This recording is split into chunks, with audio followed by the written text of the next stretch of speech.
Le problème, c'est de chercher la bonne information.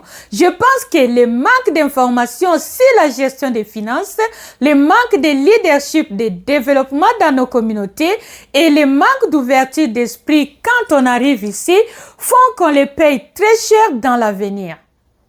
Robert Kiyosaki parle de développer l'intelligence financière et exploiter le pouvoir de votre cerveau et des colonnes des actifs.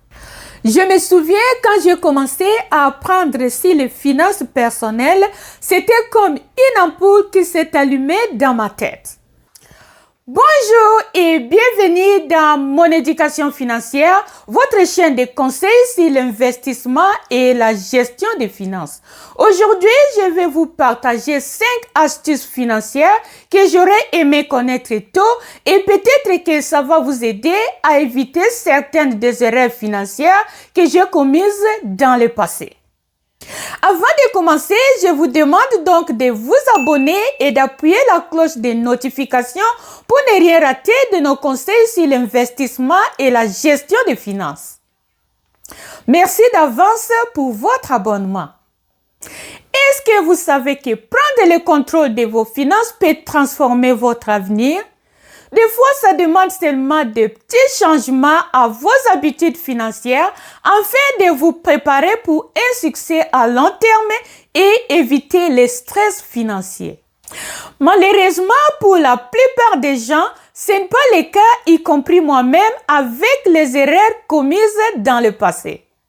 Certaines de ces connaissances financières, nous devons apprendre de nous-mêmes pour avoir ne fût-ce que le base sur la façon de gérer nos finances. En plus, si vous êtes dans un pays d'accueil comme immigrant, les défis sur la gestion des finances ne font qu'augmenter parce que vous devez comprendre comment fonctionne le système financier dans ce pays d'accueil. Et si vous ne faites pas attention, il est facile de commettre des erreurs coûteuses qui peuvent mettre des années à se remettre. Sans les bonnes connaissances en matière de gestion de ces finances, il est difficile de prendre des décisions éclairées concernant votre argent. Et avant même qu'on se rende compte, vous êtes accablé par les dettes ou vous avez du mal à joindre les deux bouts du mois et commencez à regretter la décision de votre immigration. Comme la majorité des immigrants, je suis venue au Canada avec mes diplômes et mes qualifications. Arrivé ici, on m'a dit que pour mieux intégrer le marché d'emploi, il faut avoir un diplôme ou un certificat canadien, ce qui n'était pas facile pour moi. J'ai pris du courage pour m'inscrire à l'université et heureusement pour moi, c'était passé très vite. J'ai fini mes études universitaires. J'étais vraiment chanceuse de trouver du travail aussitôt que j'ai fini l'université et j'ai commencé à travailler. Alors, c'est ici qu'il y avait un problème. La première chose que je regrette de ne pas faire dès mon premier travail, c'est de ne pas commencer à investir. Plus vous commencez à investir tôt, plus votre argent a le temps pour croître et plus vous aurez la liberté financière à long terme. À cette époque, je ne pensais même pas à investir. Je vivais dans un appartement dont le loyer était seulement de $500 par mois, tout compris. Le manque d'informations sur la gestion de mes finances m'a conduit à déposer mon argent dans un compte d'épargne. Et dans ce compte d'épargne, les rendements étaient seulement de 0,5%. Et j'ai laissé mon argent dans ce compte d'épargne pendant des années alors que je pouvais investir cet argent soit dans la bourse, dans l'immobilier ou dans une formation. Investir tôt vous donne la possibilité de faire croître votre argent sans pression et de bénéficier des intérêts composés.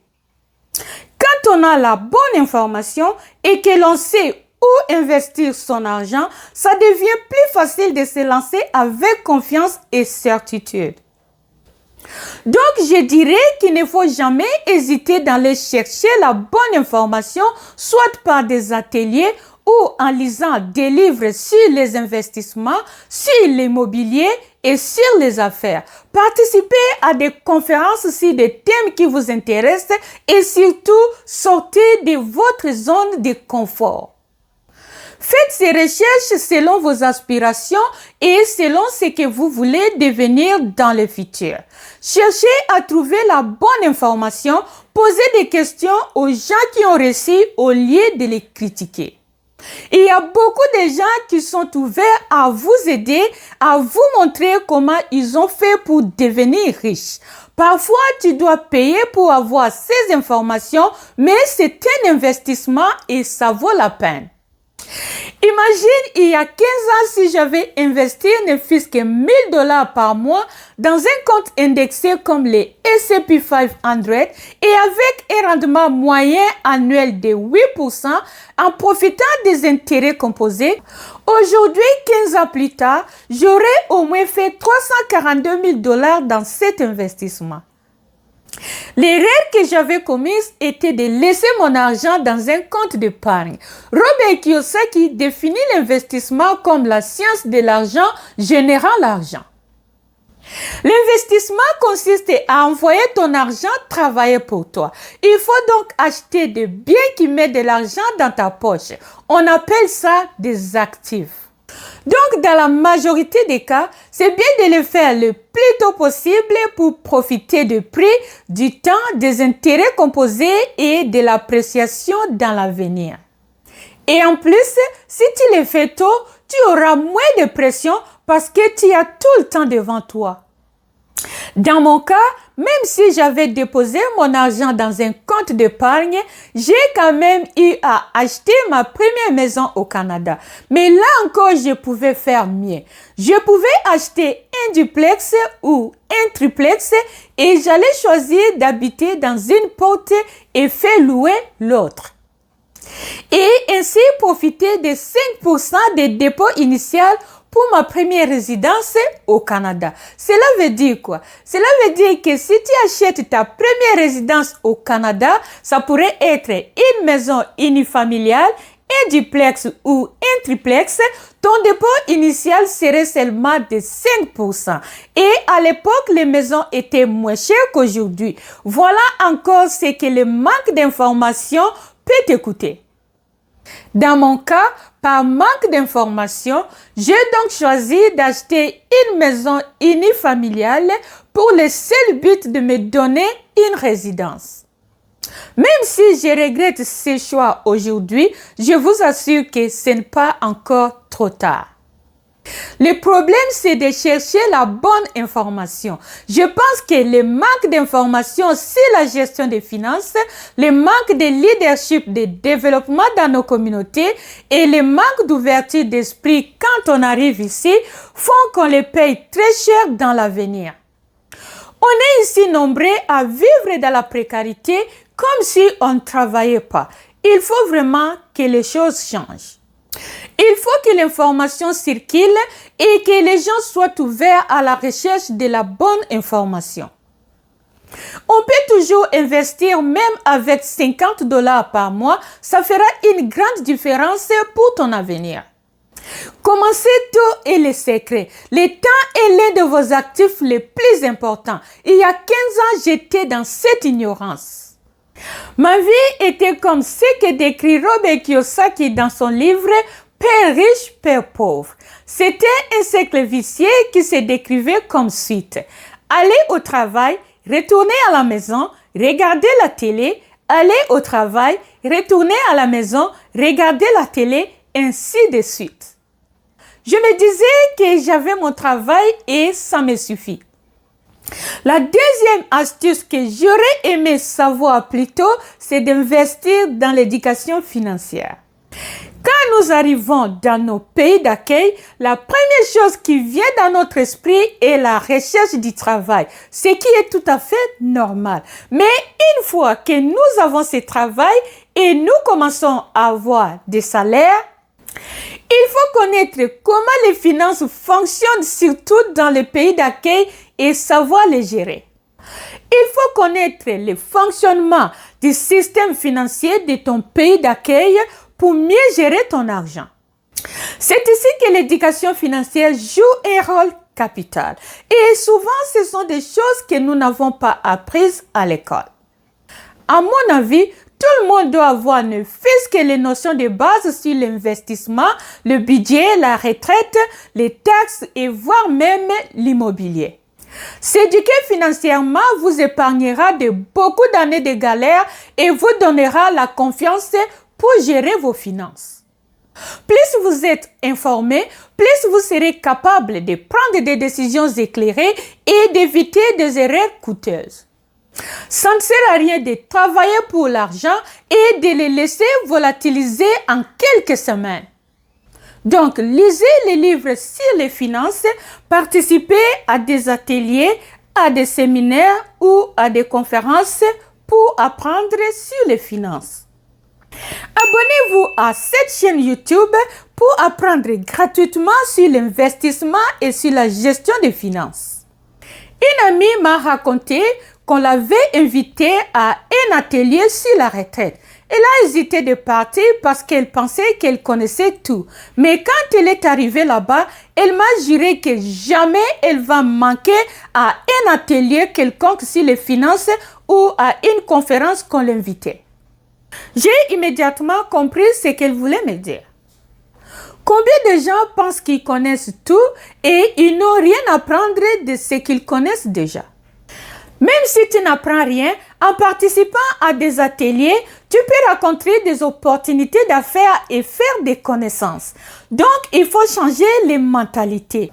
Robert Kiyosaki parle de développer l'intelligence financière et exploiter le pouvoir de votre cerveau et des colonnes des actifs. Donc, il faut investir ton temps et ton énergie pour apprendre sur la gestion de l'argent. Il y a tellement d'informations gratuites disponibles qui sont dans les livres, dans les podcasts et dans les blogs. Profitez-en et vous serez étonnés de voir à quel point vos connaissances financières vont s'améliorer. Je me souviens quand j'ai commencé à apprendre sur les finances personnelles, c'était comme une ampoule qui s'est allumée dans ma tête. J'ai réalisé à quel point j'ai commetté tellement d'erreurs dans mes finances alors que j'avais le pouvoir de changer mon avenir financier. Dès que je me suis rendu compte, j'ai commencé à automatiser mes économies, à rembourser mes dettes à intérêts élevés, à investir en moi-même et cela a changé la donne. Mon stress financier a diminué et je me sens plus au contrôle de mes finances. L'astuce numéro 3 que j'aurais aimé connaître tôt, c'était d'avoir des objectifs financiers clairs et précis. Au début de ma carrière, comme la majorité des personnes, mes objectifs financiers étaient vagues. Tout ce que je voulais, c'était d'acheter une maison pour me fournir un logement et d'avoir une voiture pour mes déplacements. À ce moment, comme j'avais déjà acheté une maison et j'avais une voiture, le reste de mon argent était pour les loisirs et non pour l'investissement. Heureusement, comme la plupart des gens, mon seul investissement était ma retraite à travers mon employeur. Mais il faut aussi savoir que l'investissement à travers le plan de la retraite dans ton travail, à lui seul ne suffit pas. Il faut avoir d'autres investissements qui vont te donner la sécurité et la tranquillité d'esprit. Tu dois toujours prendre le contrôle de tes finances et investir en dehors de ton travail et de ta résidence principale. Pour cela, ça demande d'avoir des objectifs qui sont clairs et précis qui t'aideront à travailler pour les atteindre et te mettre en confiance par rapport à tes finances et ainsi t'éviter le stress. La quatrième astuce que j'aurais aimé connaître, c'est de maîtriser mes dépenses. Encore une fois, comme mes objectifs étaient vagues et je n'avais pas assez d'expérience sur les investissements, je dépensais beaucoup d'argent sur les vêtements et d'autres articles qui ne me rapportaient pas d'argent. J'utilisais mon argent sans budget et je pouvais acheter tout ce qui me plaisait à ce moment. Mais aujourd'hui, j'utilise la méthode des 50, 20 et 30 pour gérer mon argent. Dans cette méthode, 50% de ton revenu mensuel doit être alloué à des dépenses fixes, 20% pour l'investissement et le remboursement de tes dettes et 50% pour les loisirs. Si vous voulez savoir plus sur la méthode des 50, 20 et 30, je vous recommande cette vidéo dans laquelle je parle en détail sur comment gérer ton budget selon la méthode des 50, 20 et 30. Dans la majorité des cas, beaucoup de gens ne réussissent pas à prioriser leurs besoins par rapport à leurs dépenses. Ils se laissent emporter par les moments et dépensent de l'argent pour des choses qui n'apportent vraiment pas de valeur à leur vie. Je me souviens plusieurs fois quand j'allais au magasin pour acheter une robe, à mon retour, j'avais un sac rempli de vêtements. Quand j'ai reçu mon premier retour d'impôt, c'était plus de 5 000 $. Et là, du coup, j'ai improvisé un voyage au pays. J'ai passé de bonnes vacances, mais c'était improvisé. Mais aujourd'hui, je dirige mes fonds excédentaires vers mes objectifs financiers comme rembourser mes dettes, investir ou économiser pour un gros achat. La cinquième astuce que j'aurais aimé connaître plus tôt, c'est de diversifier mes sources de revenus. Je me rappelle encore comme si c'était hier, quand je venais d'acheter ma maison et j'avais une seule source de revenus, avec la charge de l'hypothèque, ma fille et mes parents au pays, un collègue voulait me faire partir de mon travail. Je ne saurais exprimer mon angoisse à ce moment face à la perte de mon emploi et j'avais perdu le sommeil. Je pensais au pire qui allait arriver, la perte de ma maison, ma fille et tout. Ce n'est pas une situation que je souhaiterais même à mon pire ennemi. Je me sentais dans une insécurité financière totale et je commençais à stresser. Depuis ce jour-là, j'ai pris la décision. Jamais je ne dépendrai d'une seule source de revenus. J'ai commencé à explorer les opportunités de travail indépendant. J'ai pris des cours sur les assurances et sur les investissements dont aujourd'hui je détiens la licence et j'ai créé une entreprise pour aider les gens avec la gestion de leurs finances et à protéger leur famille.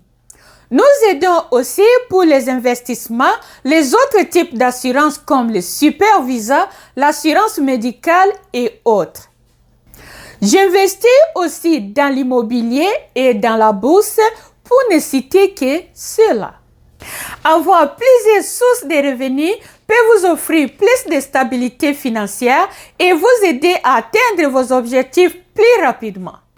Voilà tout ce que j'ai prévu pour vous aujourd'hui. Merci de commenter dans la section ci-dessous de ce que vous pensez de cette expérience et de ce que vous constatez autour de vous. Surtout, n'oubliez pas de vous abonner et d'appuyer la cloche de notification pour ne rien rater de nos conseils sur l'investissement et la gestion de vos finances. Merci et à la prochaine vidéo.